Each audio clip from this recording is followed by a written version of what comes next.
This is Lon Friend, author of Life on Planet Rock, and you're listening to Dark Matter with the one and only conscious rebel, Michael Parker.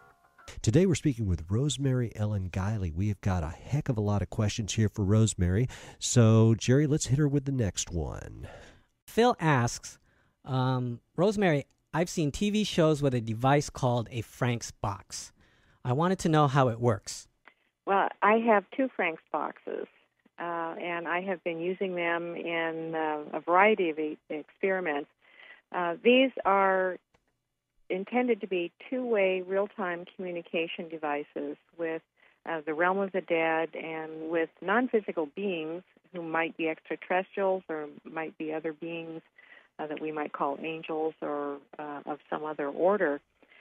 It was invented by a man named Frank Sumption, who lives in Colorado, and it is part of a family of devices that have been experimented with for several decades now in a field called instrumental transcommunication, which is about establishing high-tech, real-time, interdimensional communication. Wow. So do they do what they purport to do? Well, I've gotten some very strange results on my Frank's boxes. There aren't very many of them in existence. I think Frank has handmade about 29 or 30 of them to date. So I'm very honored to have two of them. But there are similar devices now that do the same sort of thing, and they are commercially available. What they do is they scan low-band frequencies. Most of them will scan AM band radio. Some of the devices will scan either AM or FM. And when the scan is very rapid, it will pick up little snippets from the various stations and create kind of a noise matrix. The idea is that spirit needs something to impose itself on, either visually or through audio. And spirit voices can float on top of this scan. Now, sometimes little bits and pieces of the broadcast themselves seem to be answers to questions as well. You can ask the questions through the box and hope to get answers. Sometimes they show up on EVP. You have to record a session, and then you might hear something on your tape recorder later. But that's the idea of the Frank's box. I think it's interesting technology that we're going to continue to see more and more improvements on for this real-time breakthrough into other dimensions. Rosemary, what are some of the things that you've heard communicated through a Frank's box? Some of the ideas or statements? Well, I wish we could have long dialogues, but that doesn't seem to be possible with the technology yet. You might get a word, a phrase, maybe even up to a complete sentence. And so it's, unfortunately, we're not into metaphysical discourses yet. That would really be nice. Sometimes the best we can get are names, to ask for names or to ask for other parties to identify people present with the box as a way of validating that bona fide communication is happening. I've heard my name come through the box, even my full name, which is highly unlikely on just, snippets of radio scan.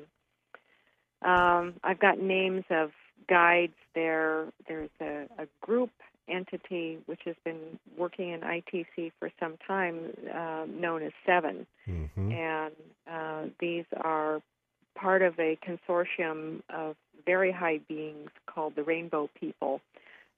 The description of them is very similar to high levels of angels, like the seraphim. They vibrate at such a high intensity that we would have a hard time even comprehending their energy and presence. So technician seems to come through. Seven comes through as helpers to facilitate the experience.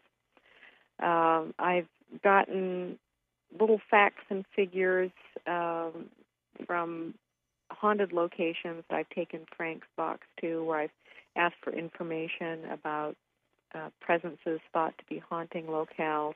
Sometimes this can be matched up with known data or historical data, and sometimes it just falls into the category of, well, we can't validate it, but it goes into the information folder. When you hear these voices, do they sound human? Do they sound mechanical? Are they male, female, or what is the tone of the delivery? Sometimes there are marked male and female sounds to the voices, but they don't sound human. They sound mechanical, robotic, very tinny. Some of them have sounded even demonic in a Hollywood sense, raspy and low, kind of scary.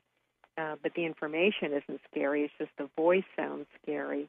Sometimes negative things come through the box. People have been cursed, swore at. Profanity has come through.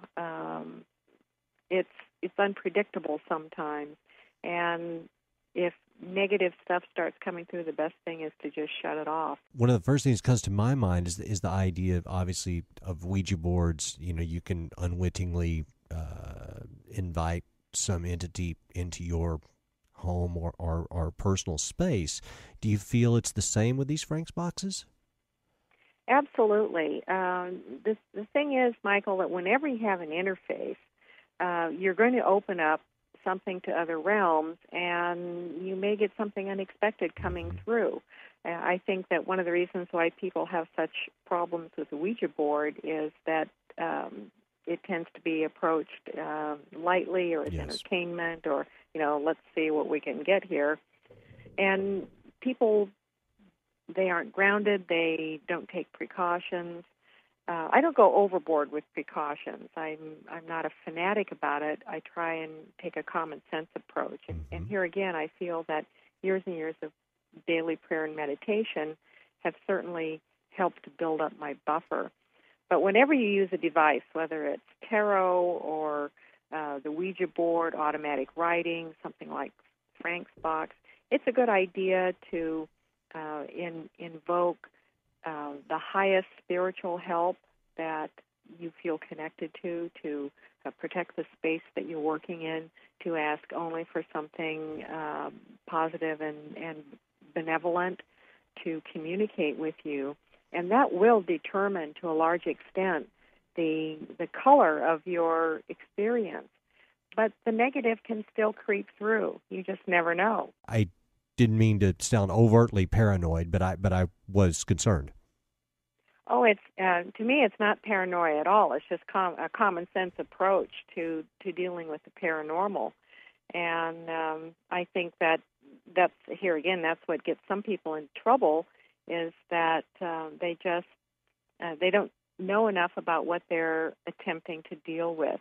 Any kind of interface to other dimensions is a serious tool, and I think it takes some preparation to be able to deal with it.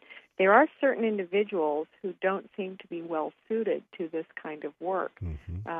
I call them thin boundary people. They're easily affected by phenomena, by spiritual presences. They might be easily impacted by emotional atmospheres, and they just don't seem to do well with this kind of work.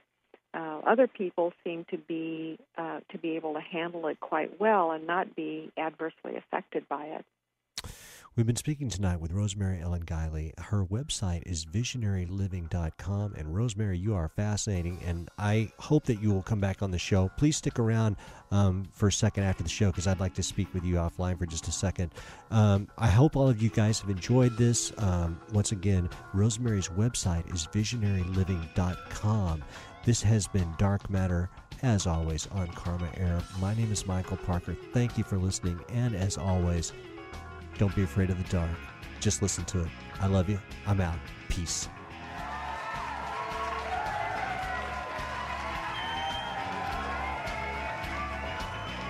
This is not a test. Dark Matter with Michael Parker. We'll be right back.